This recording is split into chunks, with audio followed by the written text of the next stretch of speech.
This is Niels on Dynasty. Please like, share, and subscribe. Buy some silver, some platinum, and some crystallized osmium. Even though the price has gone down, who cares? It's a long-term investment. You're not buying to sell it tomorrow. Hell, if you didn't sell it when it was over 100, keep buying. Let's see. Don't listen to me. Oh, yeah. What I just said, don't listen to it. There you go. Everything I say is taken bullshit. All right, now I got all that crap out of the way. Let's get to the cool stuff. What is the cool stuff? Whatever we want to talk about. There's only no one here anyhow. So the cool stuff is the new list of critical metals that no one wants to talk about. There was a new list of critical metals a couple days ago. I put it out. A new list of new critical metals. Critical metals. New list of critical metals. Why is that important? Well, that changes the price of those metals. If you go and change the price of a metal from a precious metal to a critical metal, well, the price changes. So find out what's on the critical metal list. And you'll find out where to stick your money when it comes to metals. Sorry, I'm cleaning my bowl right now. Need to get it clean before I pack it again. Keep running my mouth to you people, even though no one's here. It's all good. Not my cats are listening, so I'm talking to them right now. This is about critical metals. This is what is this? This is next wave of critical minerals: American tungsten, Clean Air Metals, Nevada Lithium, and an Alaska company. So let's see what they got to say. American Tungsten is focused on tungsten. It's one of the most strategically important and misunderstood critical metals. It is also the hardest metal on the periodic table. In fact, only diamond is harder than tungsten. The use of gallium is going to increase about 5 times in the next 5 or 6 years, and mainly due to chip manufacturing. So gallium is going to increase by 600% usage. Sounds like a good investment. All because it just went over to critical metals. Cool. We're getting our lunch eaten right now by in many metals and by China just on artificially lowering the price. You're not looking at a train coming your way. You're looking at a good light at the end of the tunnel, in my opinion. Hello, everyone, and thank you for joining us today for this panel discussion on the next wave of critical minerals. With recent developments dominating the headlines, the timing of this conversation couldn't be more relevant, but we'll dive into that shortly. First, let me introduce our panelists. We have Ali Haji from American Tungsten, Mike Garbett from Clean Air Metals, top right, Steven Rentschler from Nevada Lithium, and Kip Morris from Alaska Silver. Bottom right. Thanks for joining us. Before we begin, a few quick housekeeping notes. We encourage you to submit questions throughout our discussion using the chat feature in the bottom right hand of the screen. The session is being recorded and will be available shortly after we conclude. So, gentlemen, thank you for being here today. To kick things off, I'd like to ask each of you to briefly introduce the critical minerals your company is developing and explain why. Basically, this is about the next wave, as you see right here. Next wave of critical. Oops. What did I do? What did I do? There we go. Next wave of critical minerals, American Tungsten, it gives the name of them, because the new critical minerals list came out, and these companies are on that list because of what they mine. These specific minerals are strategically important in today's landscape.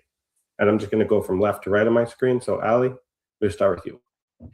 Thanks, Kyle, and thanks for everybody that's dialed in. American Tungsten is focused on tungsten. It's one of the most strategically important and misunderstood critical metals. It's used in aviation, in armor piercing, armor, aerospace, semiconductors as a recent sort of development in AI, advanced manufacturing, but importantly, it has a very high melting point at 3,400 Celsius. It is also the hardest metal on the periodic table. In fact, only diamond is harder than tungsten.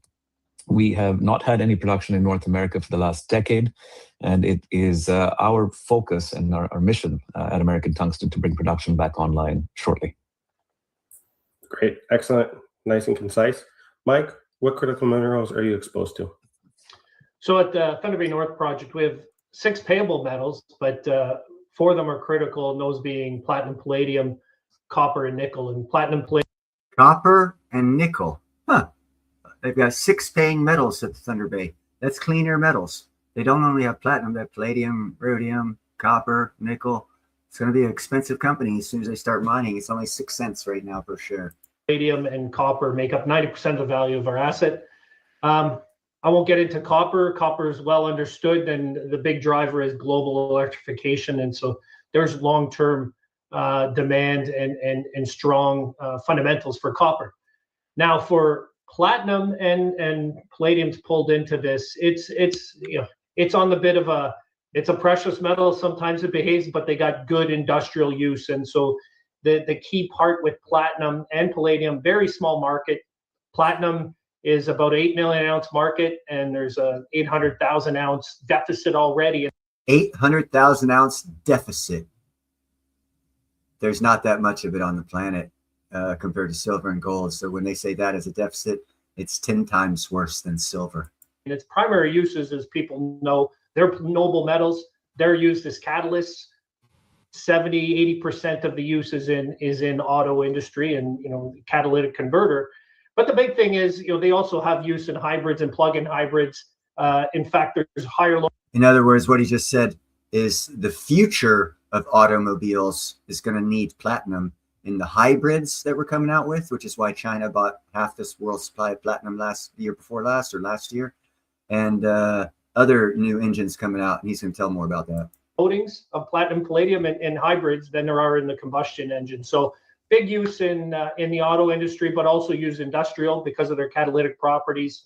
And then the emerging hydrogen economy is a big driver for future platinum. The new hydrogen economy is Definitely. coming. And Steve, Future tell us about the growth. Bonnie Claire project. Sure. So I'm with Nevada Lithium Resources.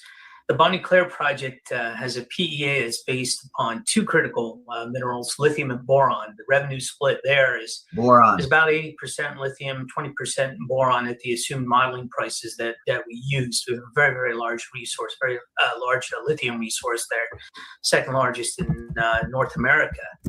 The use is lithium well documented. It's really the main use is with electric vehicles, the batteries, the dominant lithium iron phosphate batteries look to be the core going forward. But of course, there's stationary storage, right? Grid backup, all of these things. And I would say that what's evolving with artificial intelligence and the need for backups and power smoothing is it's a piece of the lithium demand pie that is really, I don't think, being properly taken into account. Boron has got many different uses, everything from agriculture to ceramics, to hardening properties.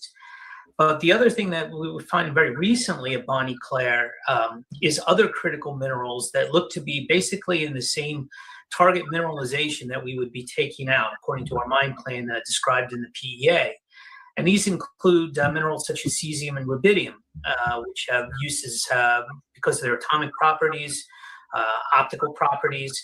And then even more recently, we found that, in fact, we have sort of this suite of rare earth oxides. They call them TREOs, so light and heavy.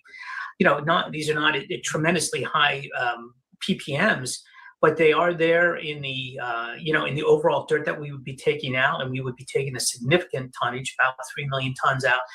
And so all of this would build up for a potential supply chain of what I'm starting to think of as possibly being a producer of a suite of critical minerals.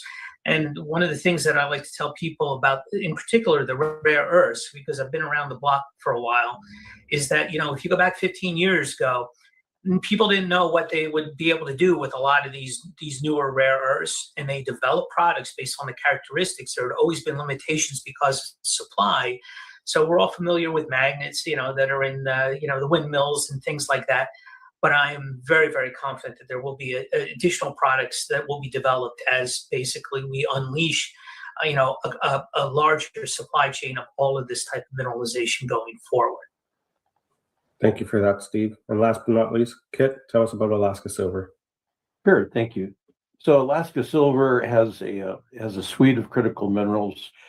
Our Water Pump Creek deposit is principally silver, zinc, and lead. But most importantly, in the zinc concentrate is quite rich in gallium. So the three main critical minerals that we have would be probably led by gallium, which is number one on the list. Zinc is becoming more and more important, and then of course silver was added not too long ago. It has quite a few uses. So gallium is very interesting. It's not really an economic driver in our deposit, or really in any deposit in North America. It's a byproduct, so it's a function of what else you produce. And so we're very fortunate that we have one of the highest grade silver deposits in North America.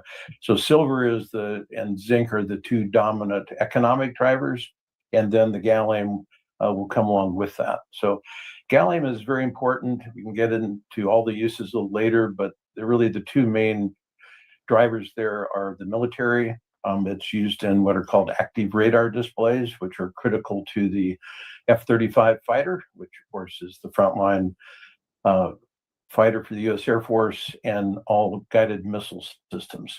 And then the other big importance of gallium is in chip manufacturing, and I'll touch on that in a few minutes. But the movement of chip manufacturing to the U.S. and especially in Arizona, I'm talking to you this morning from Tucson. The use of gallium is going to increase about 5 times in the next 5 or 6 years, and mainly due to chip manufacturing. 5x, right there. I'll stay with you, Kit, and you touched on my next question briefly here, but now the audience knows what you're all exposed to in terms of critical minerals. Building on the previous question, what are the key demand drivers for these minerals over the next 5 to 10 years? How do current market trends and long-term forecasts shape the outlook? Well, I'll stick with gallium. I mentioned it's really a critical component in chip manufacturing. I think there's 3 or 4 large chip manufacturing plants under construction now in Phoenix, led by Taiwan Semiconductor. They received, I think, $2 billion from the U.S. government for that plant, one single plant. And so that is going to increase the demand about 5 times by 2031, 2032. And then I mentioned the military use for gallium. So the gallium is, the price it's almost irrelevant to the Department of Defense. McDonnell Douglas is the main purchaser of gallium, and it's the cost is inconsequential when you come to the need and the use in I said in the active radar displays. And I missed on the first question really to talk about in all of these critical minerals, the export controls and export bans from the Chinese government. They're really, really expert at playing this game. Go back 10, 15 years at Mountain Pass when it was producing rare earths. Chinese drove the prices down and it went out of business. Now it's back in again. So they change. Gallium is a good example. For a while, it was an export control, then export ban, then negotiations with the current administration. Suddenly that ban was dropped for 12 months, and then it's going to come back again. So they play a lot of games with the market. They still control it. For sure. Steve, demand drivers for the next 5 to 10 years? Sure, and I'll concentrate on lithium here, as it's really, as I said, 80% of the revenue that contributes to the total value in our PEA.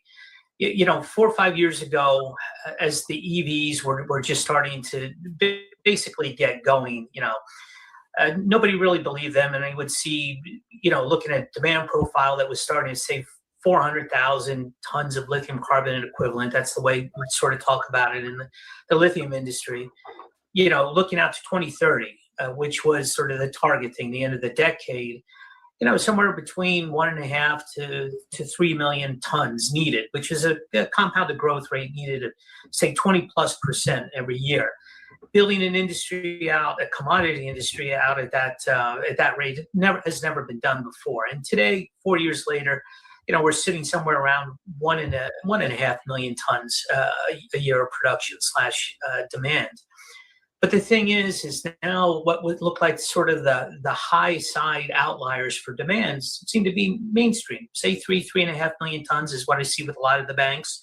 And a lot of the low hanging fruit has basically been picked. You can easily double off of a smaller base, but in particular, in a world of bifurcation where you have China versus non-China, what's allowed, what's not. And of course, we'll be talking about the recent news of the US government establishing certain vehicles to protect prices. This is far more complex than anything that's ever been faced before. On top of that, with the EVs, which the Chinese clearly have illustrated that they're capable of building and bringing this technology. In my opinion, the U.S. consumers want it, but to protect the auto industry in the U.S., we're not going to be able to get it until there are JVs in place with U.S. auto manufacturers. Well, the Chinese continue to basically dominate that. But what we have is this whole AI craze that's going on globally. And the power requirements, not only for just being able to get the power, which I would argue are suspect, but to back it up, to condition the power, to make sure that when these data centers go into learning modes, et cetera, all requires lithium. So from my perspective, the high side of the lithium demand profile is there. Now you've knocked out essentially a lot of the world, all of the Chinese processing, which is 80% in lithium's case, what goes on, or primary resources. And the U.S. currently produces 5,000 tons a year at a little place not far from Bonnie Claire in the mountain called Silver Peak. There is a whole set of big clay hosted deposits that is going to have to come on stream in Nevada. You see Thacker Pass, that is, I would assume, the poster child that most of us know about going forward, has U.S. Essentially backing through loan guarantees and direct investment now. If you believe in EVs, if you believe in battery storage, all of this, and in our particular case, just everything else from my perspective is gravy. But if you believe in the dominance of those stories and also the strength, the persistence going forward, then you will have to have things like Bonnie Claire built. Prices for lithium have undergone a stealth rally since the end of last summer when the Chinese basically shut down one of their mines. I think Kit was just mentioning it. We know that games are always being played. The U.S. government has acknowledged that with what they've just come out with in terms of. He just said the reason why the silver prices running so high is because China shut down their mines and Mexico shut down their mines. So it's a manufacturing. That's why the price is going to jump up and down. Again, these vehicles that are going to be built to basically protect domestic mining.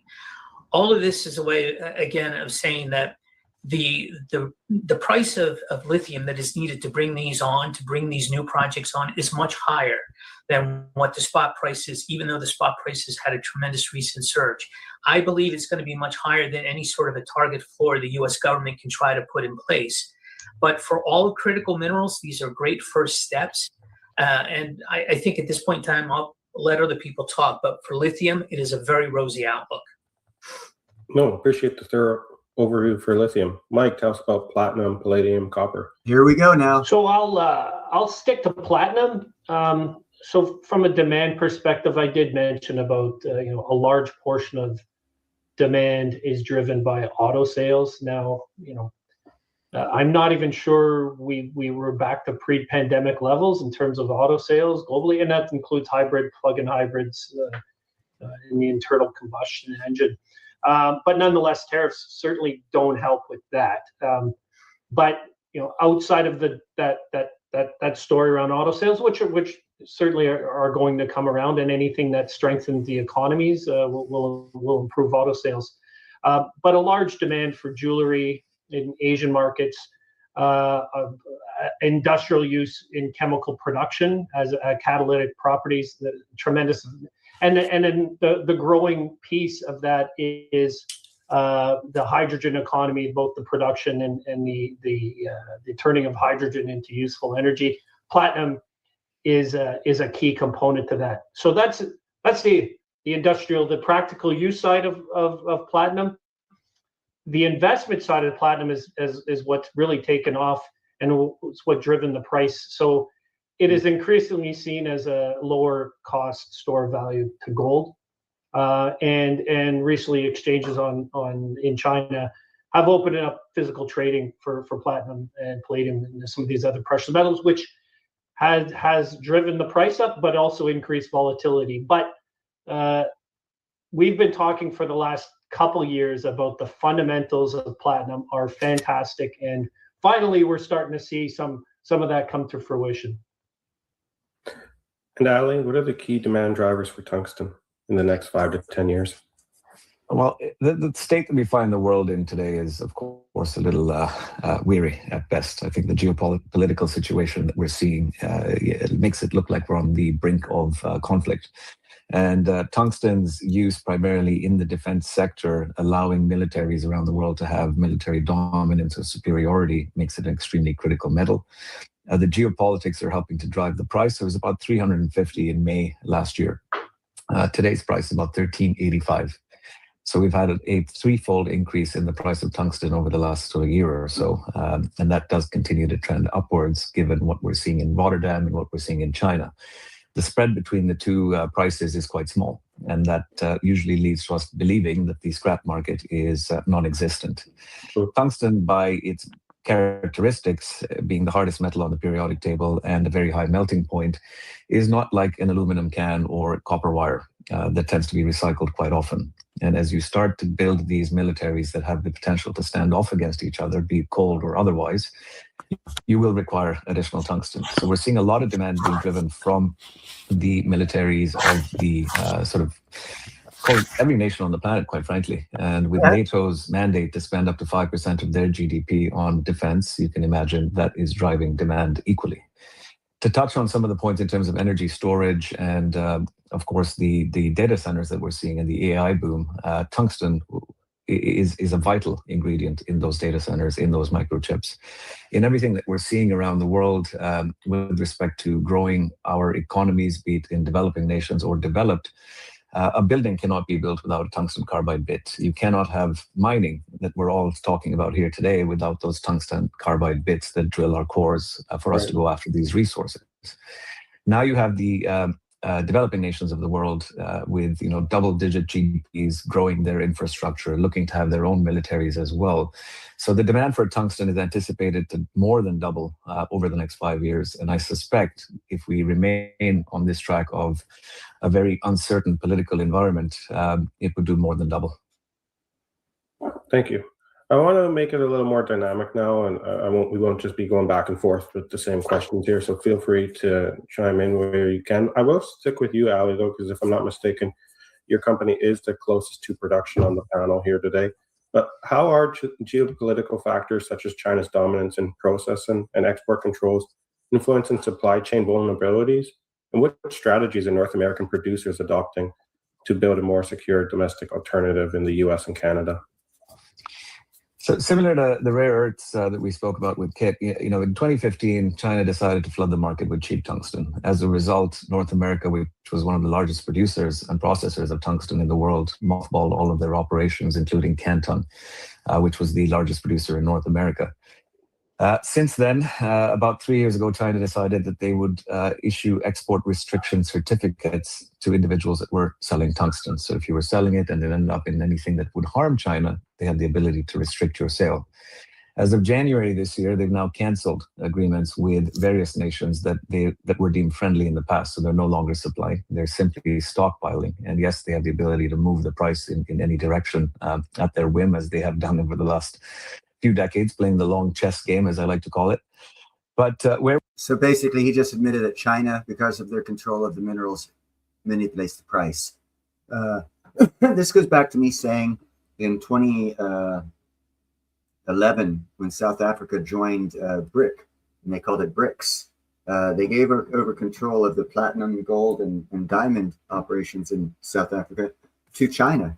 And China raped them blind, dropped the price of platinum. And in 2012, platinum started for the first time in known history and unknown history, dropped below the price of gold, all because of China's manipulation of the mineral, which this gentleman just admitted China has been doing for decades, thus proving me right on my theory that China's been manipulating the price of platinum since 2012.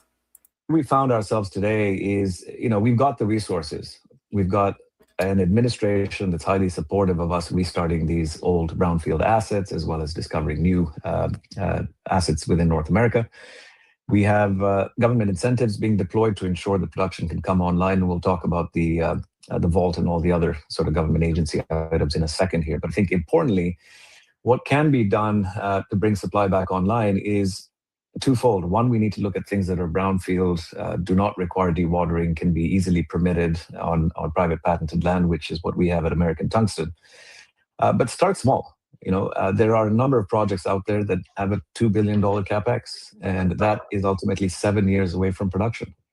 We have a $25.5 million US capex on our equipment, and we plan to produce by the end of this year. Now, one might say, with 25 million capex, what are you going to do in terms of making an impact to that demand in North America? The advantage we have with American Tungsten is we have 0.63% tungsten, which is extremely high grade, roughly 3 times higher than the average mine that is operating globally. We've got 2 ounces per ton silver to hedge us against any movement in price. And then you've got this narrative and this infrastructure that's being built around the processing of tungsten. So you have GTP with their plant in Towanda, Pennsylvania. You've got Kennametal in Alabama. And you've got the British Columbia government touting the idea of a potential ABT in Surrey. So we're reaching a position where we're saying we're going to manage our own market. We're going to have our own buyers, our own suppliers, and set our own price, which I think we're going to get to later in the conversation. But my advice to get there and bring production online quickly, start small, be nimble and impactful. Well, as somebody with a $2 billion CapEx project, I just put a little caveat in here is that obviously it all depends on the market that you're in. But from the perspective of what North American producers can do is, I think that you have to take into account now that you need an integrated, basically fully vertically integrated scaled approach to this, meaning the closer that you can take your primary, form, your concentrate or your ore or whatever to a final product is better, right? Because you're not going to have access to 80% of the world's processing capabilities, which is virtually the number for almost all these materials, because they're in China, right? Or with entities that are associated with China. And you're talking about a world in which it's clearly divided between US and China. Let's just to make it be simple, with all the associated distortions, price and everything else, let alone will you be able to obtain some of these elements from one hemisphere and take them to the other because of all the restrictions that are put in place. And that is what's causing the drive of the price. It is coming to a time where you won't be able to take some of these critical metals that are mined in one continent or country and take it to another because of taxes, tariffs, and regulations. That's why America is securing deals with, like, say, for example, the Democratic Republic of Congo, where we have first exclusive mining rights with them. So America's securing its critical minerals supplies, and because of what China's doing, it's causing the prices to go up. You're going to hear this gentleman, Mike, here in the top right, with Clean Air Metals, talk about how China's been controlling the price because of their production, or their, not production, but refining capabilities. And in some cases, in some of the critical minerals, their production. So to me, if you have a small brownfields project, that's great. It's going to take all of these things being brought into production to make a dent in the supply chains, which simply don't exist right now in terms of emanating from the US, from friendly countries. But the dollars in all are going to be big. From my perspective, having been around natural resources for 30 years, a $2 billion CapEx project is certainly not onerous. Go into the middle of the Gulf of Mexico / America and put a $10 billion deep water well, then I get it. That's a lot of lifting that only a few companies can deal with. But there are a lot of companies with multi-billion-dollar CapEx projects that will take 6 or 7 years to get here. What he just said is some projects, and this goes back to the Greenland, America One Greenland, and what this gentleman in the bottom left just said was, you have to have the capability. A lot of companies don't have the capability to mine a lot of these things. So the smaller market cap companies don't have the funding or the capability to mine these. And in case of Greenland and Denmark and Greenland combined don't have the capabilities to get the resources out of Greenland, much less defend it. So what that gentleman just said on the bottom left is geopolitically correct. Here. But there's no way around that. We could try to fill in, incrementally with little bits, recycling, brownfields, et cetera. Some of these are very small industries in terms of the rare earths. Again, we would probably have more use for them if we actually had more product to sell. So it's sort of a dog chasing its tail. But in the particular case of lithium, right, these need to be built. And it will take the amount of time to do it. price will be distorted, just sort of like where you see in silver, you've got a COMEX price, you've got a price in China that's 40% higher. You're gonna have the same sort of thing here. But that's what the world that we're gonna live in. And as long as people understand that going forward, because there will be opportunity because of that, valuations will obviously fluctuate, et cetera. Capital fund, the ability to finance can be more difficult because of that. However, as we'll talk about in a sector with the vault and all these things, these are the kinds of things that are now finally being recognized as problematic to bringing these types of production streams online in the U.S. But we are addressing these kinds of problems right now and securing them so that they won't be a problem and we won't be held hijacked by other countries. So you need to look at the infrastructure of the mines and getting their mined product to production level, and look at investing in that area, smelters and stuff like that, because they will be brought online here in America. Just want to throw that in there. Well, Yeah, Pal, just going at I agree with both of those concepts. Our Water Pump Creek deposit is a little different because it will be an underground operation. It's very high grade, so you don't have such a large capital outlay to put in production. It'll probably be in the 250 million range. But it's also, you can start smaller and gradually build up the production. We'll be looking at that in the next few months. Hopefully, haven't started the process, so not ready to announce a PEA on Water Pump Creek, but we are certainly looking at the economics that are driving that. The gallium is, as said before, is really not a huge economic component, but it's very important from a permitting standpoint. And permitting has been the bugaboo of mining for the last 50 years. And that is really what has been changing in the last year and a half. So we see a lot of support from the federal government towards permitting. We're quite unique that our deposit and proposed road is all on state of Alaska land. So the very few federal permits that we have to get, but the need of the government to be involved in things like the infrastructure for gallium production is critical. There is no known gallium processing knowledge in North America. Right now, we've done a lot of research on it. There's one of the major Japanese zinc refiners that does have a process, and there's recently been an announcement the U.S. government is bringing Korea Zinc into the U.S. to possibly upgrade the NiStar plant in Tennessee, but that will still take years to do. So in the meantime, we want to move ahead with putting Water Pump Creek in production, driven by the silver and then the zinc. And I do want to mention it's quite a ways from the critical, or from a number of the critical minerals we're talking about here, but the zinc prices have been very strong lately, and that's really interesting. It's part of the London Metal Exchange base metal basket of commodities, and it really shows the sea change in attitude towards investing in commodities that didn't occur a couple of years ago, and that is 100%. That's now starting to be a driver, whether it's in London, New York. Basically, you can look at what's happening right now is all countries are taking asset reevaluations of everything they have on their properties or in their sovereign territories to do basically what Murray just said. Shanghai, elsewhere. Mm-hmm.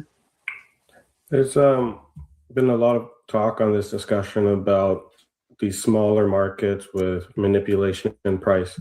And maybe I'll bring you into the conversation here, Mike. But yesterday, on February 4th, for the listeners that aren't aware, Vice President J.D. Vance proposed a preferential trade block for critical minerals with allies, including coordinated reference prices, price floors, enforced via adjustable tariffs to prevent cheap imports from distorted markets, aimed squarely at countering China's leverage. What are your thoughts on this approach, and how might it affect North American producers, investment, or supply chains? So, price floors in the South, it's not necessarily a bad thing. Certainly, I'll talk from our perspective with volatile prices. It's lowering risk to building capacity. And if you look at the challenges, and I'll speak to North America overall and maybe switch to copper for a bit, but All right, I'll talk to platinum and palladium. So having these open trading opportunities with allies is great. It's reversing a bit of the deglobalization that we've been experiencing. It's actually floating the metals markets for the most part. But if you look at North America, and I'll talk to platinum, palladium, roughly 85% of the US and Canada combined has a 85% import reliance on platinum and palladium. So that means we get, and I'll say, I think 80% platinum palladium comes from South Africa and Russia, and platinum, most of it. Now you just got a determining factor. I've been saying between 80 to 90% comes from South Africa. He says 85%. He's in the business, so the number that comes platinum that gets distributed to the world, 85% of it comes from South Africa. Their mines are running dry. That's why you want to invest in cleaner metals. From South Africa. I'm not entirely sure they're going to be included in the mix here, but nonetheless, I think the idea of having those is great. But the reality is, we do have to do things, and we're you're going to talk about Vault to actually build capacity in North America. And on the copper side, the last copper smelter built in the U.S. was 1995, right? In Canada, it's 1927. Refinery, I don't know the number, but I think there's only a handful left. So we have this virtual signaling and trying to create trade with partners. The real solution is to put money into it, get things built, focus on North American supply, and I'll say doing that. We're talking about price floors. That's a great thing. That'll actually allow for some assurance to producers, or to invest in projects, because we're getting our lunch eaten right now by in many metals and by China, just on artificially lowering the price. So and in platinum palladium, the only other option with building, there's not a whole lot of assets in North America available to be built. Stillwater, Montana is kind of the big area, but Northwestern Ontario, where I am, up in Yukon. But the only other option is to figure out recycling. There is an opportunity to recycle platinum palladium. It's at a 15-year low, and it costs a lot of money to get that going. So, before anyone else jumps in, if they want to have commentary on JD Vance's proposal here or anything, just 1 second. There's an individual in the chat, and we have all been mentioning this Vault program. And some people in the audience might not know what this Vault program is. So if one of you could please explain to the audience, what is this Vault program? And Scott's specific question in the chat, can we get an update on how you anticipate your company's participation in the Vault program? So take it away, anyone, whoever. I would look at the Vault just as simply, it's a stockpiling. The government's going to purchase critical minerals, don't know which ones, what quantities or whatever, and essentially, put together a strategic reserve.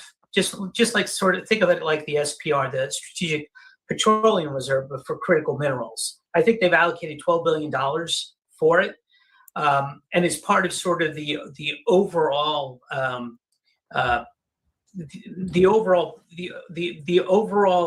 philosophy of how now this new administration is trying to attack, right, the supply chain deficiencies.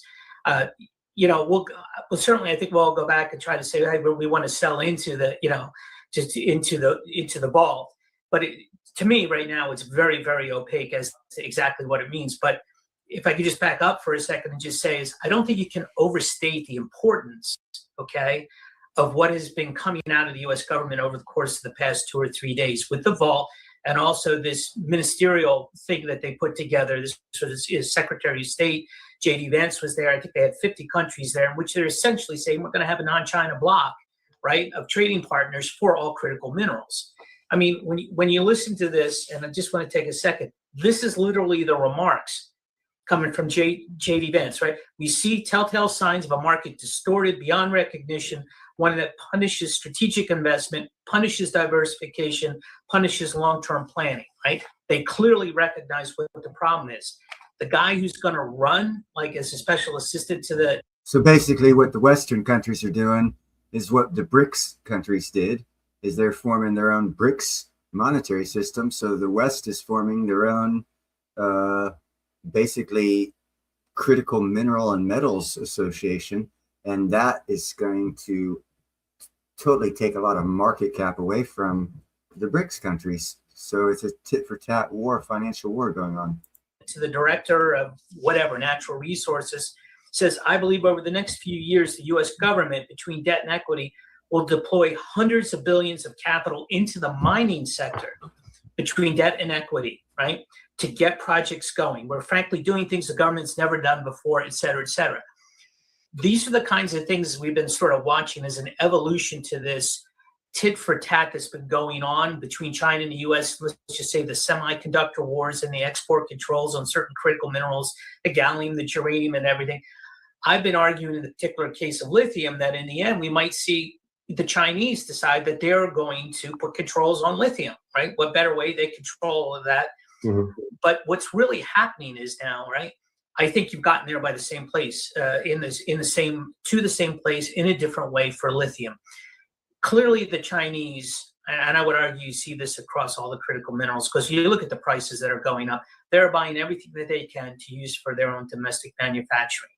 De facto, the U.S. are going to have what's left over in the rest of the world, or they're going to have to develop themselves.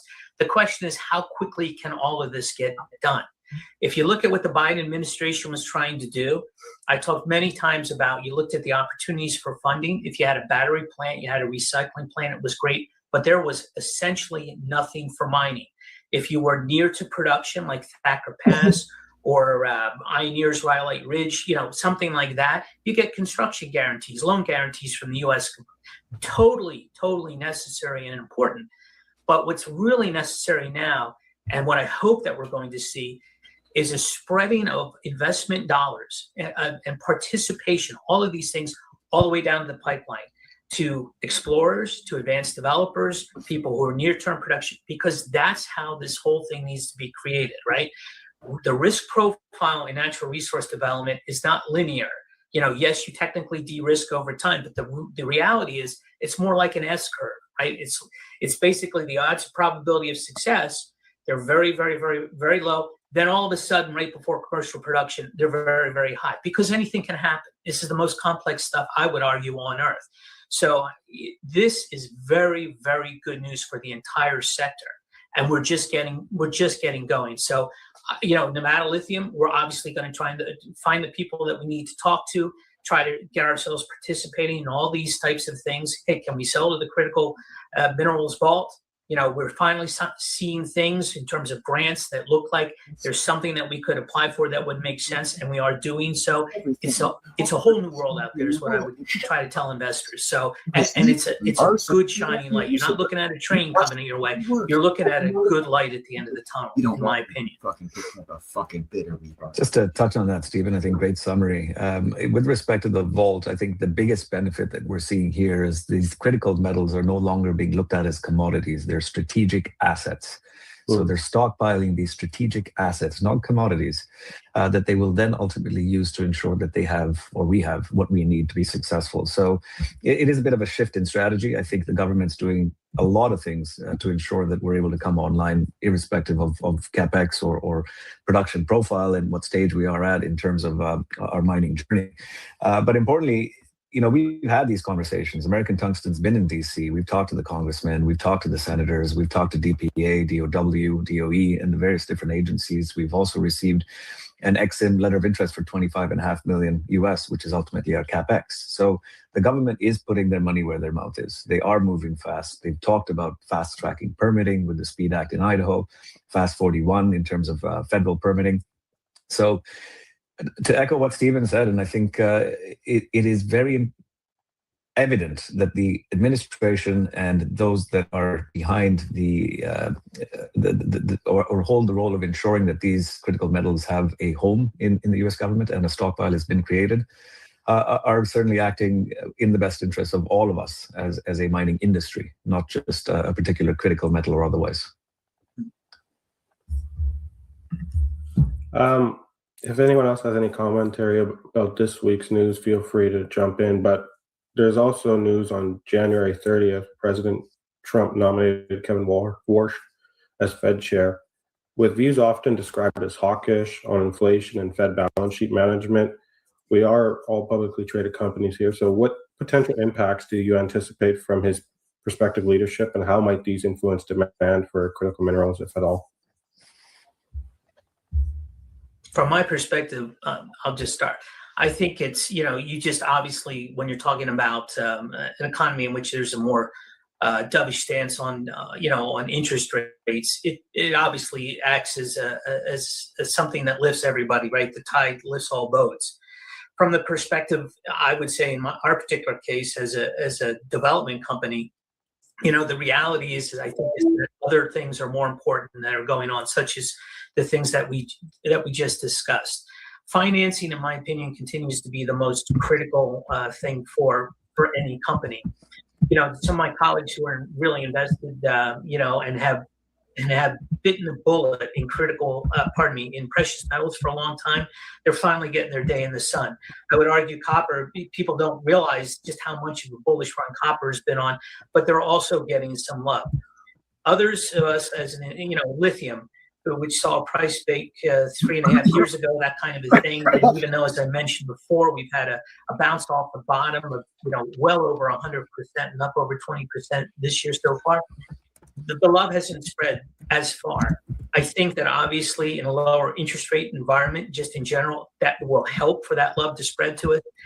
But one of my colleagues here earlier mentioned that, starting to see, I think, more interest in general in commodity investing, certainly than what I've seen in a very long time. And I think that obviously all of this, what we're talking about, the critical minerals, the spotlight that comes to us, it's as important as the actual, let's just say, investment metrics that are associated with the price of lithium going from $10,000 a ton to $25,000 a ton, right?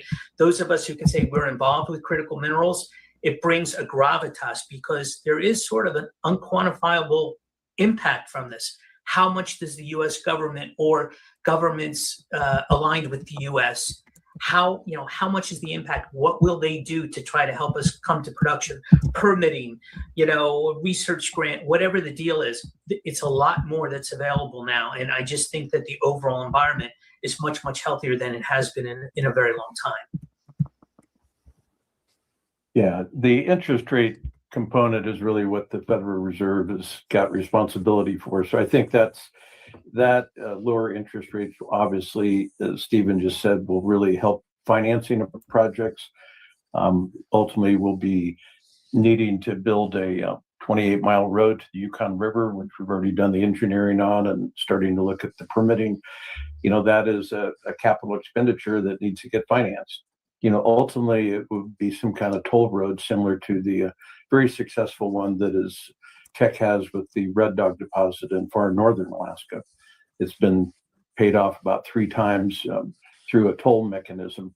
But so financing is probably the key. I don't think the Fed will really get involved directly in any critical minerals projects.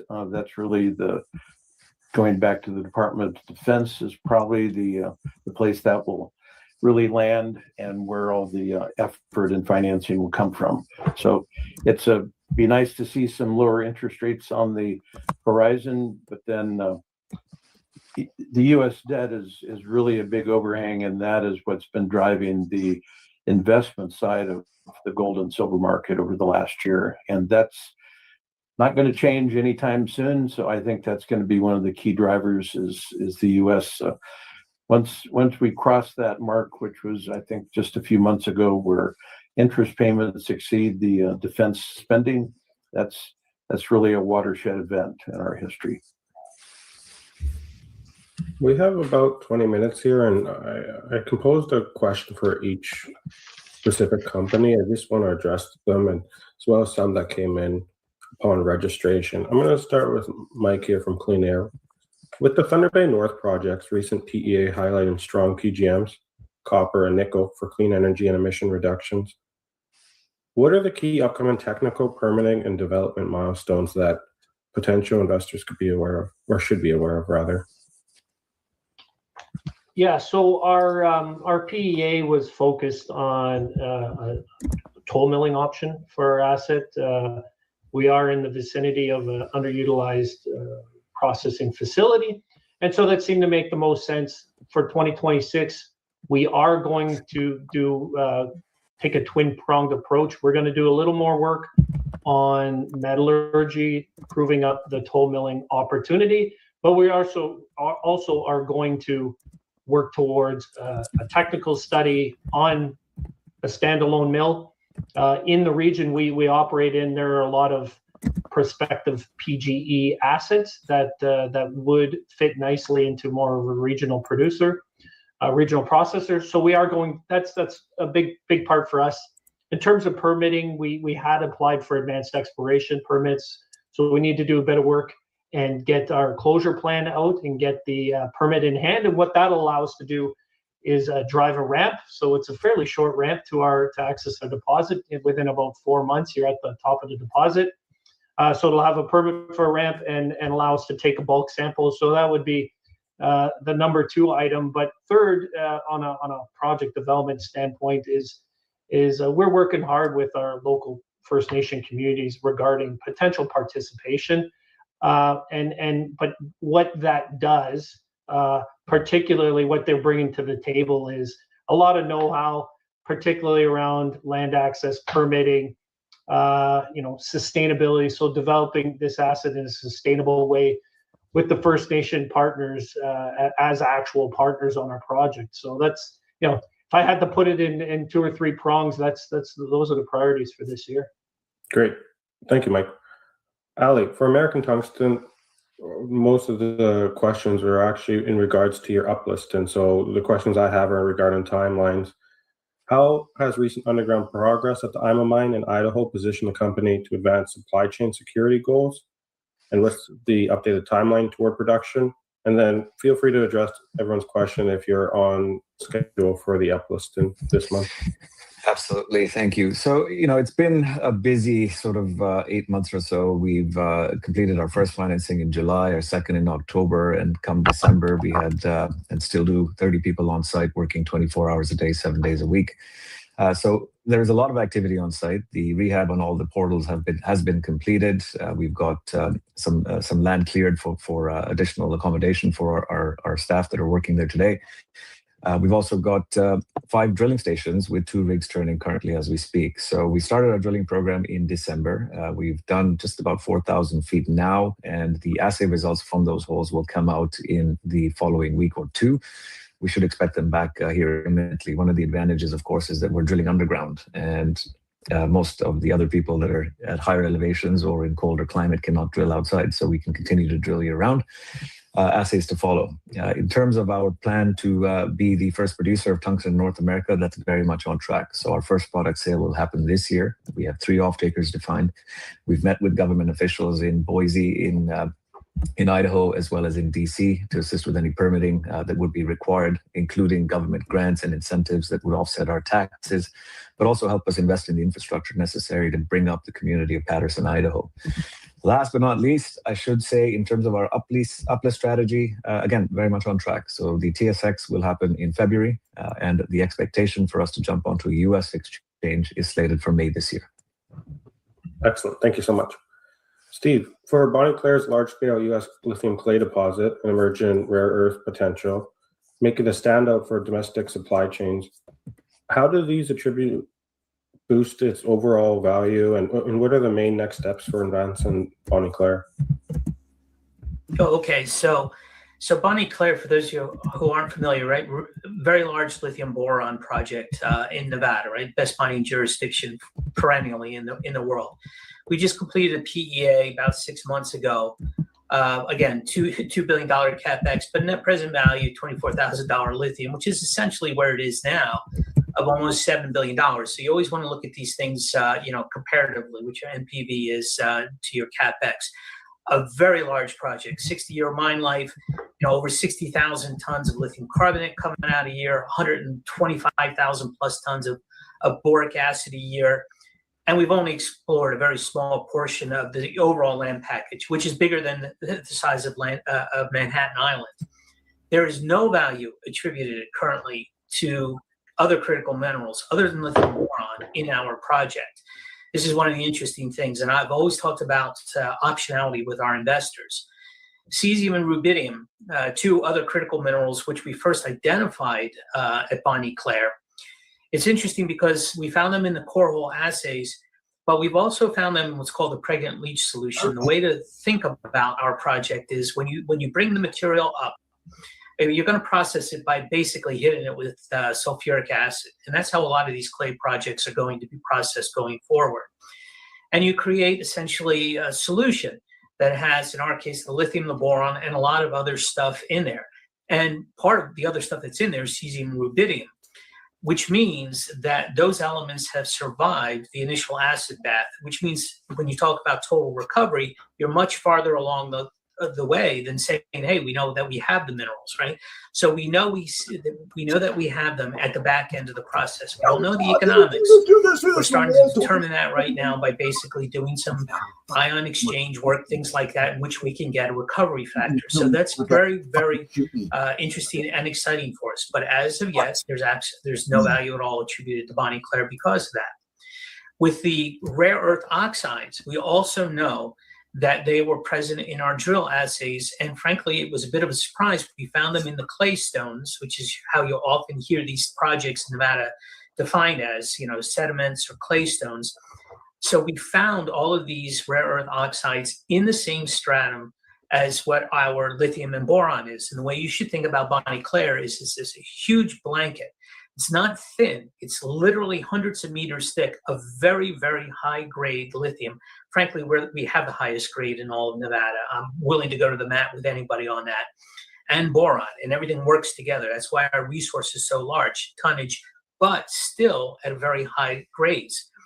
And that's where the REEs are. And we're just starting to do work to see how we can separate them. Again, no value at all.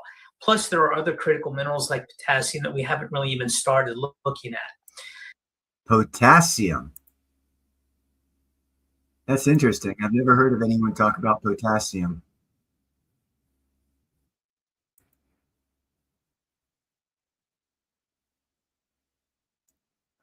I think that you're going to see that we're not the only project with this kind of sort of profile going forward. A number of these minerals occur in clusters. You don't necessarily go looking for them at the beginning. In our particular case, we weren't looking for boron. We were looking for lithium. We kept drilling deeper. We found higher grade lithium. We found boron associated with it. One thing led to another, What will we be doing going forward? Right now, we're basically looking to see is what is the proper course of action, the next steps in the context of this newer information. We will continue to look at metallurgy. That will include the cesium, the rubidium, all of the other rare earth oxides to see potentially how they could fit in. Could they be shipped off to other places? Could we develop circuits of our own that basically are plug or play? All of that kind of stuff.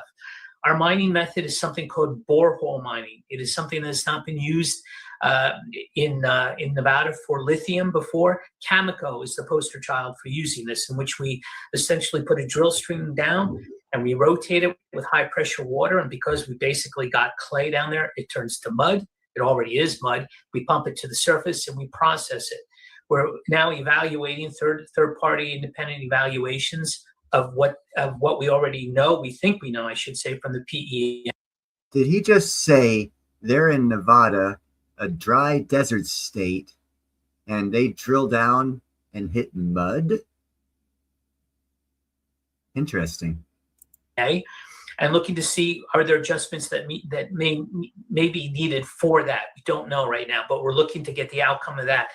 And then we'll put this all together in terms of a work program, which would still need more drilling. We have an inferred, we have a small measured and indicated resource. But as you progress, remember, everybody, these are very, very long structured types of developments.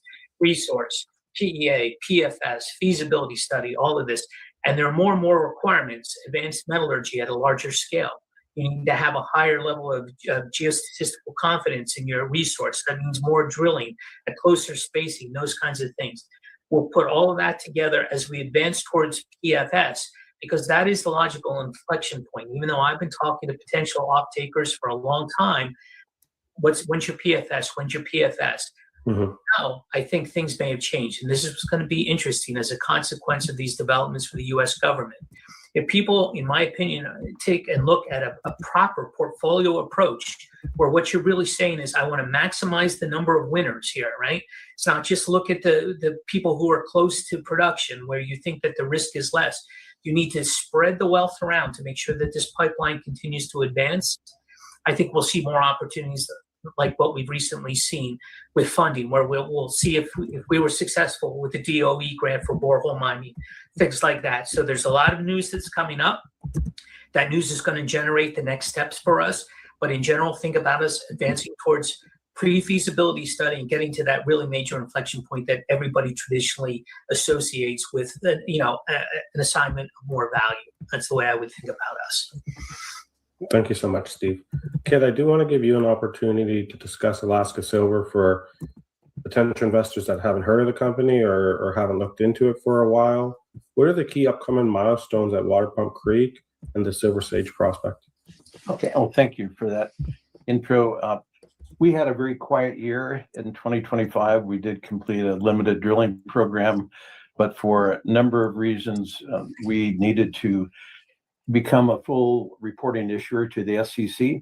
So we started that process in February of last year. Thought it would be a nice, not short, but shorter than it turned out. 8 months later, we went public in the US along with our TSX listing. But that required us to be quiet from a confidentiality standpoint with the SEC, and that was difficult, where we couldn't talk about our program. But the benefit is now we're fully funded for our 2026 program. We'll have about a 6,000 meter drilling program starting the first week of June. We'll split that half at our extensions for the Water Pump Creek resource. We'll be continuing drilling to Water Pump Creek South. But the Silver Sage discovery that occurred in June, July, it's about 4.5 kilometers due south of our Water Pump Creek resource. It's a whole new zone that was previously unrecognized. And it's about a 500 meter long zone of some very high grade galena and silver. So we put those some of those results out last week or the week before during Roundup and some of in the fall. So that's going to be very important. And we're going to have a parallel to that with our funding. We're going to push ahead with our de-risking studies, off-site, work on the permitting for the road, and really add a pre-development angle to the company. So be a strong exploration program and also a very strong pre-development program looking at economics.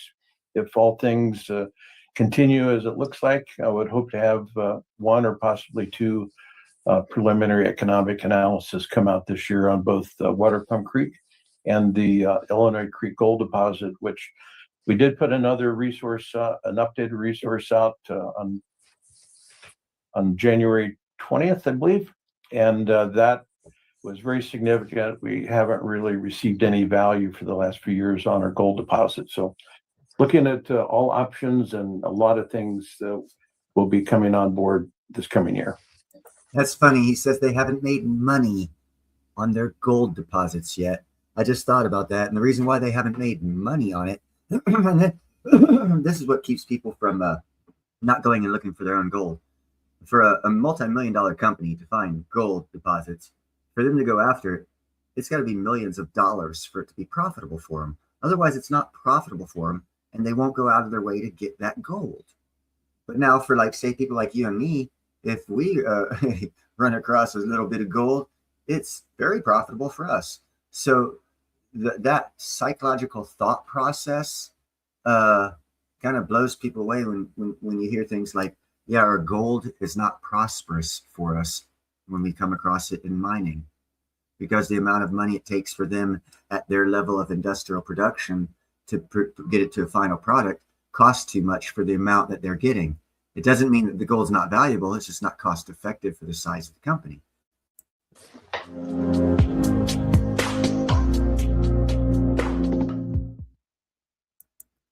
Anyhow, that was some interesting crap. It's now over with crap.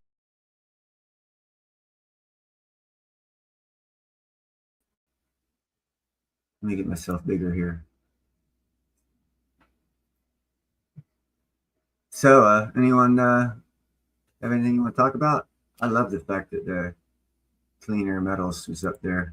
I'm a big proponent of Clean Air Metals. I love everything that company is doing. And in first part of 2028, they're going to be pulling ore out of the ground. At the end of 2027, they're going for the first bulk sample to send off for testing to validate their claims from their pre-drilling results. And they're already going to have a 400 foot open so they can just drive into the ore's vein. And their stock, they're going to shift over from an exploration company to an actual mining company.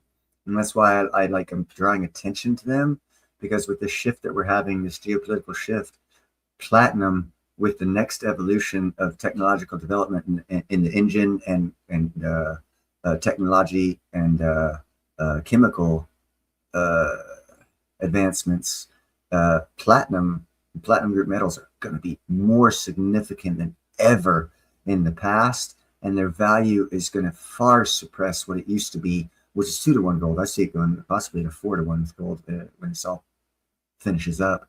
And America's going to have the largest platinum supplier on the planet because they're the newest, and that means they haven't pulled any ore out. Impala and Angola, both the largest 1 and 2 largest platinum miners on the planet, have been around for about 40 years, meaning they've been pulling ore out of a vein for 40 years. It's going to run out eventually. Actually, it's getting close. They're down to 2,200 meters. I keep telling you guys this. They're getting down to where they can't mine it because humans can't handle the temperatures and lack of oxygen. So unless robotic technology is deployed, which will be also highly expensive for them, they might be able to go deeper with robotics. But Clean Air Metals has got a sideways vein that goes a mile long from 400 meters to 600 meters, and then it's going to start going down. So their level of production is going to be a lot quicker. When they get the confirmation of their ore sample in late 2027, it's higher grade than South Africa's. So the quality of the platinum is there to where they could pull out 1 truckload and have as much platinum as 2 truckloads or a truckload and a half of South Africa. So their monetary gain per truckload is 25 to 50% higher for ore than any other platinum mine on the planet right now.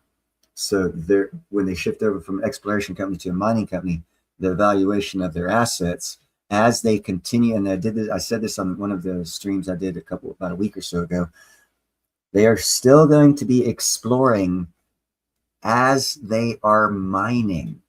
So they're going to convert over to a mining company and keep running as an exploration company to where they can find the end of their platinum vein, because it's so long. They don't want to waste any more time finding out how much is there. They want to start mining it, and they're going to mine it.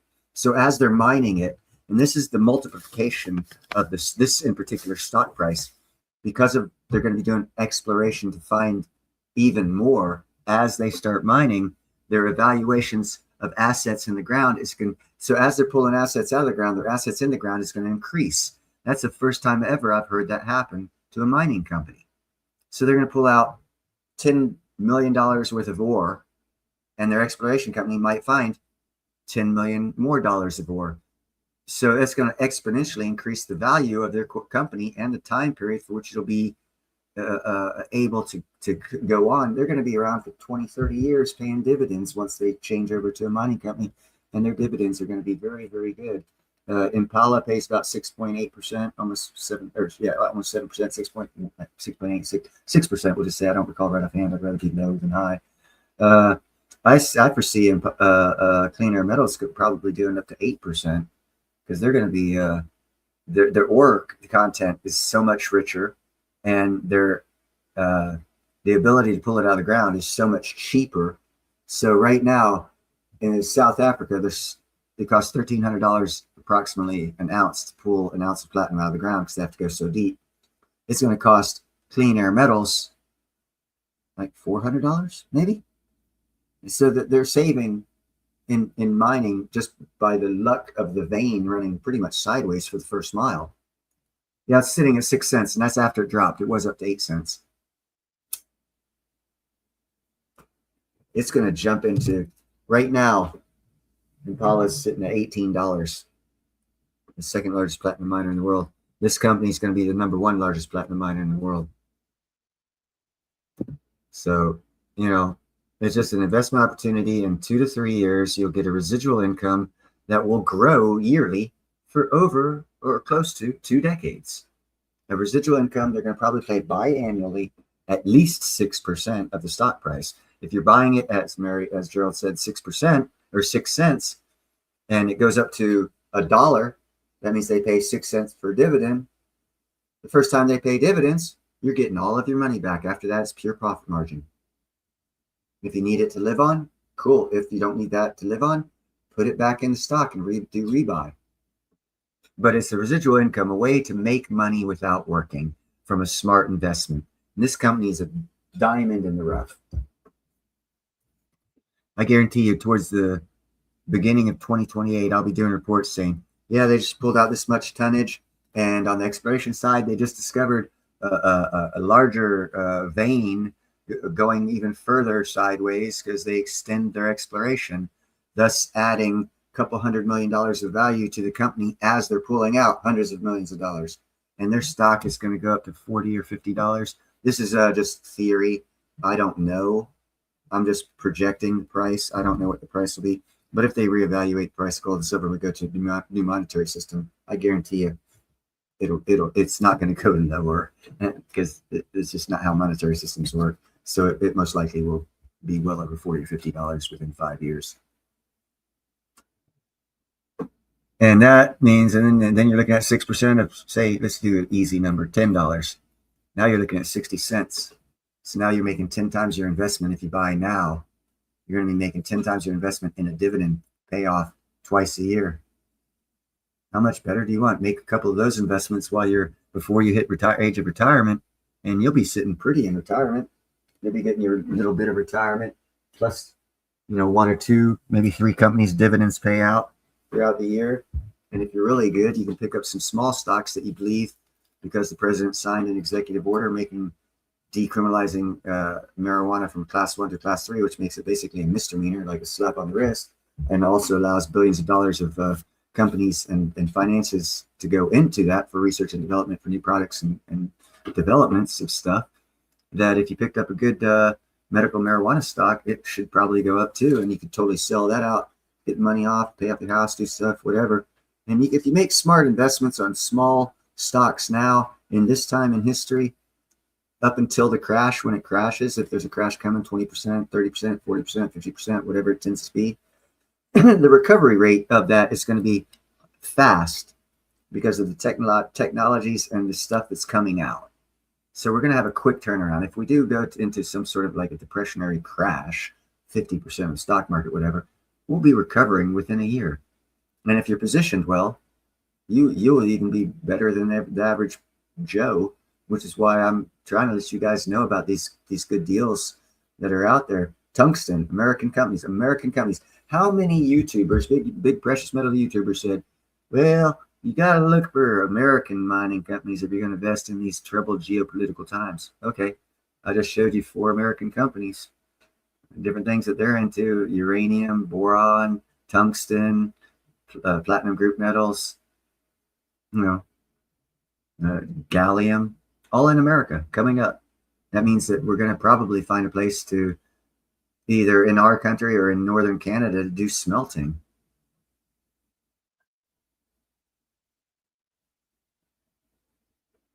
Good night, Mary. Thank you for showing up. I appreciate it very, very, very much. Make sure to hit the like button before you go. Yeah, I'm just giving people things that you can research yourself. If it fits your lifestyle and you want to partake in it, I hope you do. When I get back to work, and I'm going to probably buy 20,000 shares of Clean Air Metal. Or it'll be at 10 cents, 20,000 shares is $2,000. So at 6 cents, it'll be $1,200 for 20,000 shares. So 20,000 shares paying 6 cent dividend. I'll get my money back real fast in 2 to 3 years. So, I plan on early retiring. I'll need money in 2 to 3 years. If I can get dividend payments high enough to where it'll cover 1 month's bills I just covered 1/6 of my yearly expenses through dividend payments. Holy shit, my retirement's looking better. You know, it's not going to save you, but it will help save you. And if you make several decent investments, those investments will save you. If you make one decent investment, like what I'm going to be doing with Clean Air Metals, and I will document it. I document everything I do on videos. It will probably eventually, within like 3 years, it'll probably cover 1/6 of my living expenses if it pays out 6% biannually. And I mean, for those of us on a budget, if you can cut 1/6 of your yearly expenses out of the way through something you did that's paying off for you and will pay off for 20 some years, by God, you're a king in your own realm. You just covered 1/6 of your bills per year, every year. That's a stress reliever on the smallest of scales, which will make a big difference in your life. So if I could only do that for you guys, that would make me happy. I'm going to do it for myself. Like I said, I'll document it. I'm going to document most everything I do after I get it done. Some of the things I won't document because I don't want anyone else stealing my ideas, and I want to make money off of them. But most things I'll document. Some things I won't talk about the closer I get to doing them too, because I don't want to screw up any opportunity of making money on them. But I will give away a lot of things that I discover. Hey, what's up, LEL?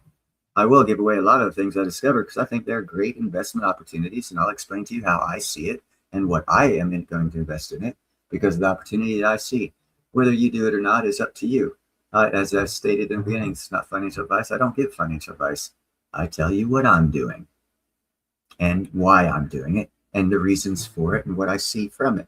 If you like the opportunities that I see, do your research and invest appropriately for your lifestyle and take most advantage of it. Listen to other people as well. See what they have to say.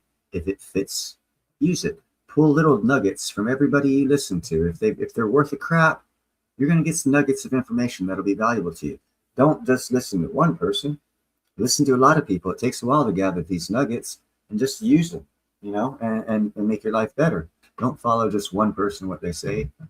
Listen to a lot of people and gain your own knowledge and pick up these nuggets and apply them. What's up, Deplorable? And apply them to your life in whatever area you're in. I mean, if you're in your 20s or 30s and you're going to buy, 20,000 shares of Clean Air Metals, wow, good on you, man. You're going to be better than most other fucking young kids or, 20 or 30 years old kids because you're probably, you're going to do great.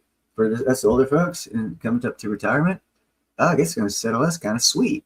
But depending on your scenario, it'll still help you out and give you great advantage, And I see that in Clean Air Metals.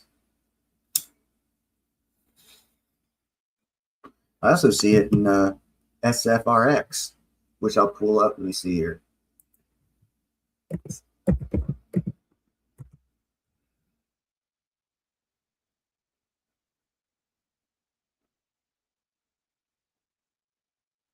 Hold on just 1 second. I'm Googling this company.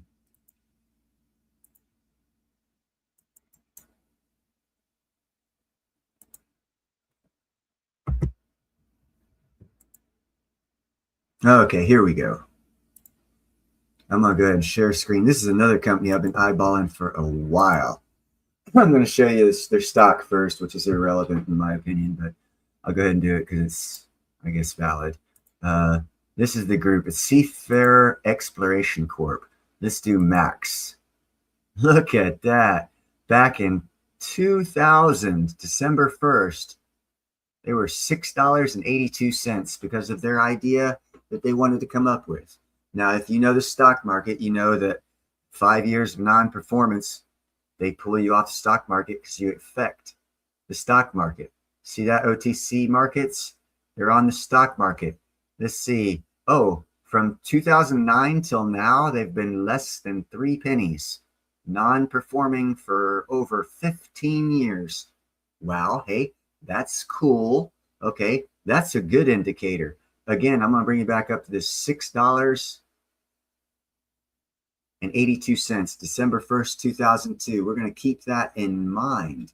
The reason why we're going to keep that in mind is I'm going to get rid of that. I'm going to go to the next share screen. And I'm going to let you know why that company is still in business to the best of my determination and my studies. It's Seafarer Exploration, recovering maritime history before it's too late. Interesting. Explore this. Seafarer is an underwater archaeological exploration and technology company that is innovating how underwater history is discovered, conserved, and experienced. The threat to history, let's see, natural forces, shifting sands, hurricanes, biological growths, obviously kill a lot of the shit in history. But basically, what this company does, and I wish, okay, breakthroughs, let's see. Okay, there it is. It looks like the Manta. If you're familiar with DARPA's military projects, we have the DARPA Manta. It's a pretty badass thing we've got deployed. Scares the hell out of China. But this right here is filled with archaeological and treasure hunting underwater stuff. And what they've done is they've worked with federal and state regulators in Florida for the past 20 years to perfect their technology. Because after Mel Fisher used dynamite to tear up the coral reefs to get the Atosha's treasures, every country along the Gulf of America made it illegal to go after the treasures. There's tens of billions of dollars of treasures and archaeological discoveries made. It's now all illegal because they didn't want to dynamite their reefs just for historical discovery and maybe some money. So what this company does is they can pinpoint, for example, if you go for treasures, sunken ships, they can pinpoint where the treasure is at underneath a reef. And what they're trying to perfect the technology where they can drill a 6-inch hole into the reef and extract all of the treasures without damaging the reef. And they're trying to do it and perfect that technology. So let's read what they have to say. Seafarer has refined underwater exploration with the Sea Search, a proprietary AI-enabled subsurface detection platform. They've been waiting for AI, by the way. Operating autonomously above the ocean floor, the Sea Searcher pinpoints the precise location of material composition in depths of culture deposits buried beneath the seabed without disturbing marine ecosystem. Basically what I just told you. When they perfect this technology, might I say, every country in the Gulf of America is going to contract with them to get the treasures out, because the countries are going to get 10% and they're not going to destroy their ecosystem. That, I believe, is why this company is still valid with more than like almost 20 years of zero growth, and they're still on the stock market. And if you do even further research, for the past 5 years, they've been on the west coast or east coast of Florida, on the Atlantic, in the center part of Florida. There's a 30-mile region called the Gold Coast where there's 17 shipwrecks. They've been working with the federal and state regulations departments to perfect their technologies on those treasure ships along the Gold Coast of Florida. Again, once they perfect those technologies, they're worth investing in. Their stock's going to go back up to probably $6. You can get it for you can get several shares, probably 4 shares for a penny. A good longer term investment. Again, AI is what they've been waiting for. AI is coming out. So within the next 2 to 3 years, that stock will probably be $6 to $7. You can get 4 of them for a penny. Hey, sell down. Not you guys, cats. So, I've been looking at that one for a couple of years, and I think it's worth it. Throwing $100, $200 at personally. I would check another outlet for buying.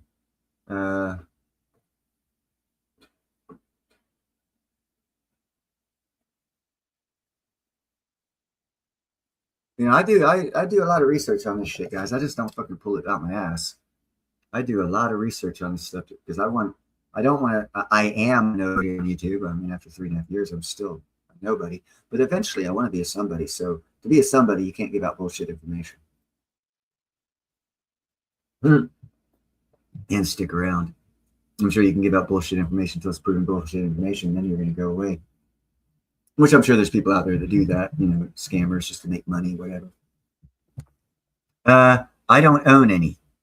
I have other friends that have money that when I have money, like Gerald, he got, I think, $27 or $37 from me.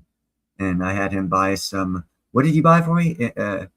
CLRMF and MJNA, the two stocks, the medical marijuana stock and the platinum stock. So he bought through his thing because I don't have money.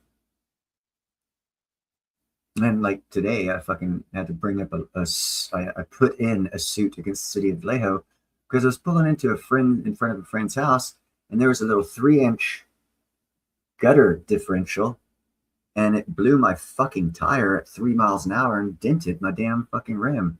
So I had to come up with the money to get a new rim and tire, which I had to borrow, and I'm suing the city to get that money back because, well, their maintenance, or lack thereof, caused me to have a flat tire and a blown rim. And luckily, the friend I was picking up said that the city had come out there a couple months ago and said, yeah, it was a hazard and they were going to take care of it. They haven't. So it's an open and shut case. But when you're looking at suing the city, an open and shut case is about 2 years before I get my $400 back. But I had to borrow that $400. So now I'm in debt more. So I don't have money to invest. I am holding on to my fucking financial life by the skin of my fucking teeth, bruh. I'm hoping I get some work. So, but I do give out financial information, and when, again, to be totally transparent, when I do get a job and I do go to buy, I will tell you what I'm buying and who I buy from through what stock purchase thing or crypto purchase place I go through, and I'll tell you all. And then just like I'm telling you right now, I don't have the money to do it. That doesn't mean it's not a good investment. It just means I'm a poor ass motherfucker and I can't take advantage of it. If you can, please do. It would please me to great ends to know that I am helping other people out. If I can't help myself out, I can be happy with that.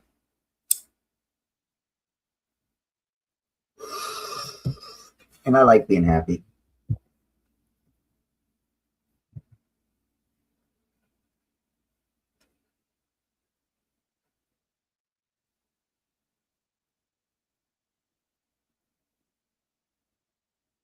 It's California, bro. A new tire costs $225, and you're lucky to get a new rim for less than $200. Wherever you're living at, whatever the price it is to get a brand new rim and a brand new tire, double that. California prices. That's why we pay $4 a gallon for gas, and you probably pay $2 something. Yeah, you got to take that into consideration. And it's a car. It's a Scion 2011. It's not a truck. It only has 3-inch high fucking tires. That's why a 3-inch high fucking differential in the gutter as you're pulling up someone's house made so much of a difference, because the amount of pressure on the tire from a 3,500 or 3,000 pound vehicle, you've got a couple inches of surface. When you hit a 3-inch differential height of concrete surface, all of a sudden those 3 to 4 inches of displacement of that weight gets put on an 1/8 of an inch corner. Man, that motherfucker blew the sidewall of my tire. The physics is just not there. Yeah, exactly, deplorable. That is a problem. And when you do have 2 nickels, something happens in life that, like in my case, the city's lack of maintenance because of their greed for whatever reason of not wanting to do maintenance costs me. Why should I have to pay for the city's lack of maintenance? There's that happens in life all the time too. And that's due to overregulation, for which I'm happy that the current administration is wiping out lots of overregulation, because that totally kills financials. Is regulation. Regulation is the worst thing for financing. Unless you're the one regulating, in which case you're rich as fuck. But if you're not, you're poor. And I've already stated that. The federal statistic in California, $1 buys you 88 cents worth of goods and services because of the California state taxes and regulations. In Alabama, a United States $1 bill gives you $1.12 worth of goods and services because of their lack of taxes and easy regulation. So for me, moving from California to Alabama and collect my early retirement and spend it in Alabama and on California, even though my early retirement is only going to be 60% of what full retirement would be, I gain 24% buying power if I move to Alabama, and that only leaves me theoretically 16% short of a full retirement, and I'm still, 5 or 6 years early on retirement. So I still healthy, can spend my money and run around. I think that's a good deal. You know how much it costs to leave California? Deplorable. If you don't have money. Yeah. Now try and save up money to move out from California without having money. First, I got to get a job, and then I got to get some sort of transportation where I can carry all my shit out. And then I'm going to buy a house. Then I'll get the fuck out of California. And that's happening. I've got creations and innovations and stuff I'm going to be putting out this year to make me extra money. Because I need to get the hell out. Well, not outlaw building codes, because if you look at like earthquakes and stuff, dude, Loma Prieta in 1986 out here in California, I saw the picture damage of it, and earthquake regulation is going to prevent that from happening again, and that's a good thing. But now when it comes to personal housing, I think you should be allowed to build whatever you want, but you got to pay for the insurance, and if you get hurt because it's not built properly, don't think you got a social net going to save your ass, because stupid is what stupid does. So we're going to have to change the whole system to make people more self-responsible. If we go down with too little regulation, because people are going to think the government's going to be there to save them from their stupidity. Oh, I built a house with no trusses, and then when I threw up the concrete, it went right through the house. They're going to have dumbasses that do that shit. I've seen it on job sites. That literal thing. They use 22 gauge deck over 8 foot spread.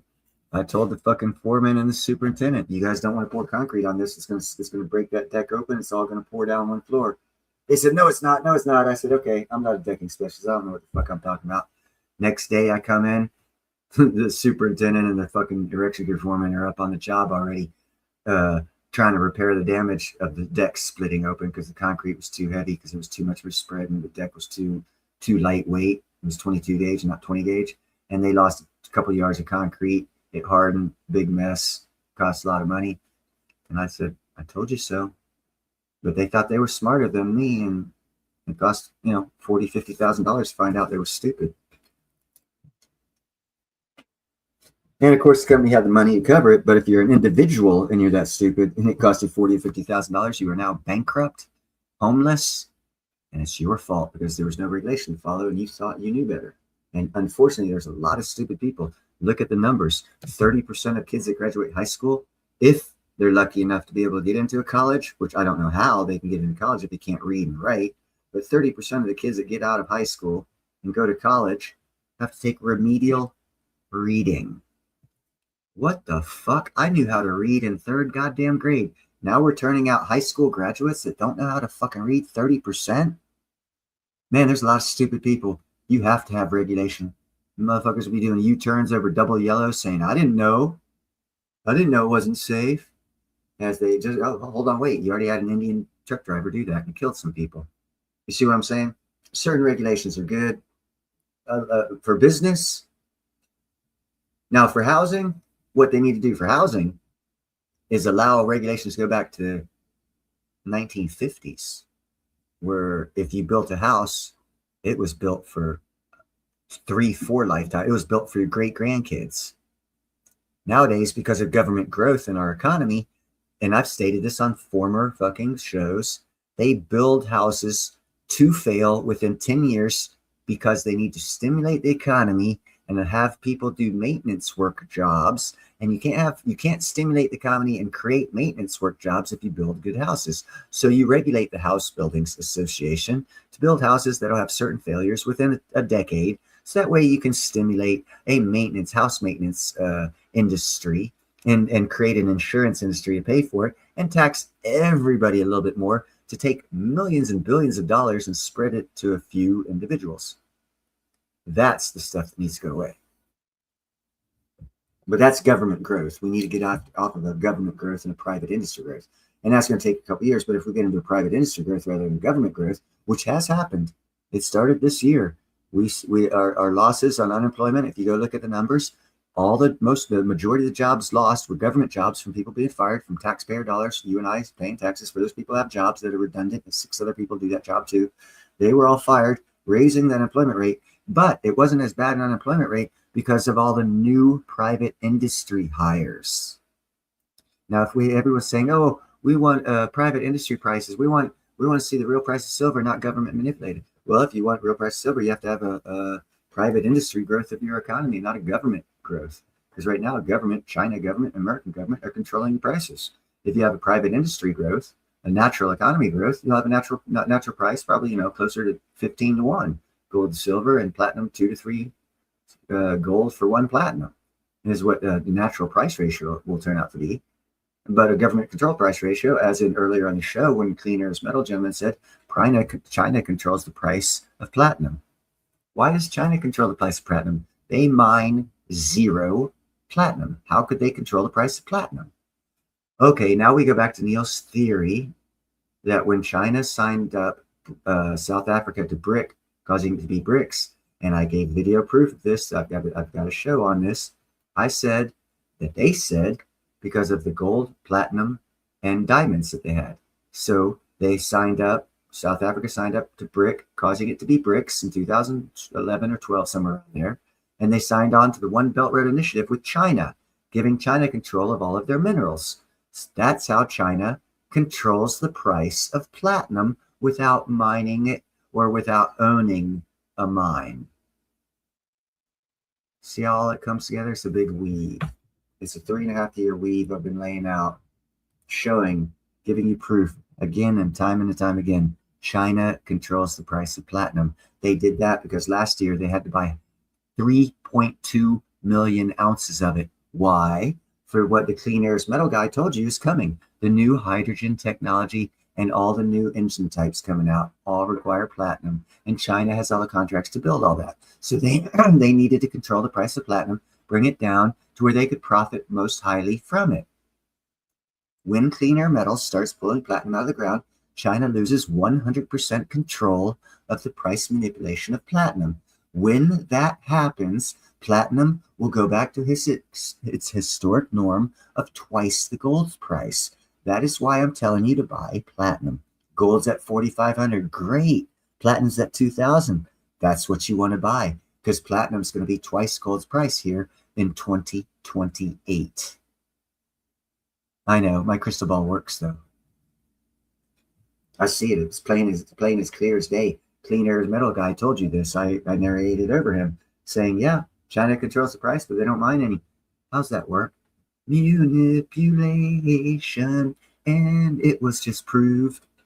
And China's going to lose control. Why? Because Clean Air Metals is going to produce the most amount of platinum on the planet, giving control of the price of platinum, taking control of the price of platinum out of South Africa's hands, which is under Chinese control because of the One Belt Road Initiative that they signed. Wow. I even did a program where Italy signed up to the One Belt Road Initiative for a year. And after that year, their PM said, fuck, this is the worst deal ever. We lost money. Get the fuck out of here, China. I did a video on that too. The One Belt Road Initiative is a manipulator, and they use the One Belt Road Initiative in Kenya to do the deep water port that's already gone bankrupt. China no longer owns because they had to write the loan off. They could not, because of their economy, and I did a video on this, because of the Chinese economy, they could not consume the amount of debt. So they could either allow them to go bankrupt and take it over, but they could not afford to run it, or for financial reasons, they could just write the whole thing off. And they wrote the whole fucking port off. Now it's owned by Kenya. They lost like $2 trillion for the deep water ports no one talks about, except the bean. But anyhow, that's the way the economy looks. No one really understands how it works. That's why I also brought attention 2.5 years ago to Russia having, well, now they have, I think, like 36 icebreakers. They've got the 3 largest nuclear-powered icebreakers on the planet. And this winter that just passed, they were able to keep the Northern Passage open for the first time in the history of history. And I've done a video on that. The Northern Passage gets opened year-round, and it's a trustworthy avenue of shipping.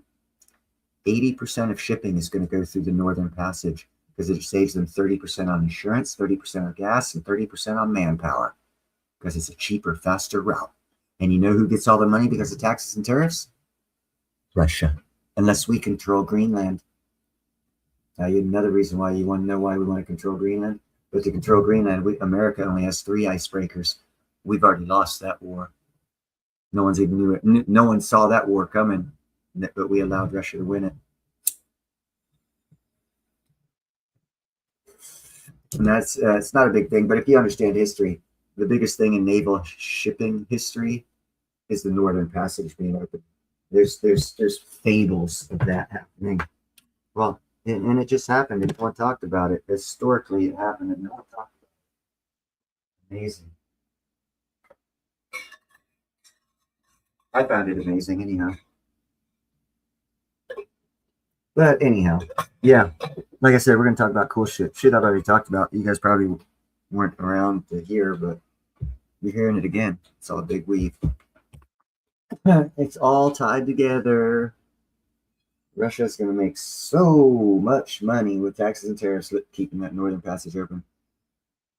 America's way behind. We don't have enough icebreakers. We need more icebreakers. We need Greenland for national security. Why? Because Russia's got half the world's going to be open for their Northern Passage. Well, why don't we open up the Western Passage? They have the Northeastern Passage. We'll have the Northwestern Passage. If we can open up Greenland and Canada Passage through the Arctic. To do that, we got to control Greenland and have Canada more of an ally than an enemy. No offense, Jam.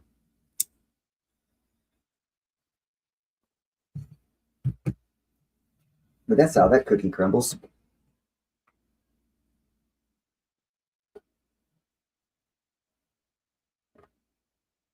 And it'll be a while for that cookie to crumble. A couple of years, people will be talking about the Northern Passage. And also talked about how Russia's, and I think America as well, I'm not sure on the America part, has reopened World War II ports in the Arctic. Nope, America has, now I think about it. We are reopening our deep water port in the Arctic. What's up, Czechs? And Russia's reopening 2 or 3 ports because of the Northern Passage deal they got going. And I think on the news, it was just here recently, one of the 3 U.S. icebreakers had to go into south of New Zealand in the area that America controls, where our icebreakers are. Russia's got the northern covered. We got the Arctic, the South Pole. There was a cruise liner that our icebreaker had to go in and rescue from being icebound. Just happened, I think, about a week or a week and a half ago. Kind of cool story.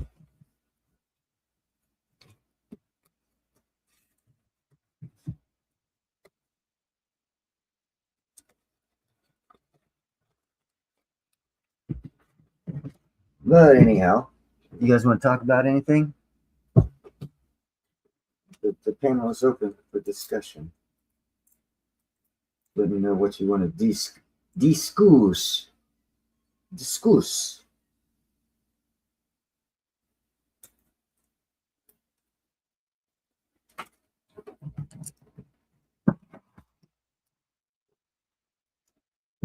Nothing?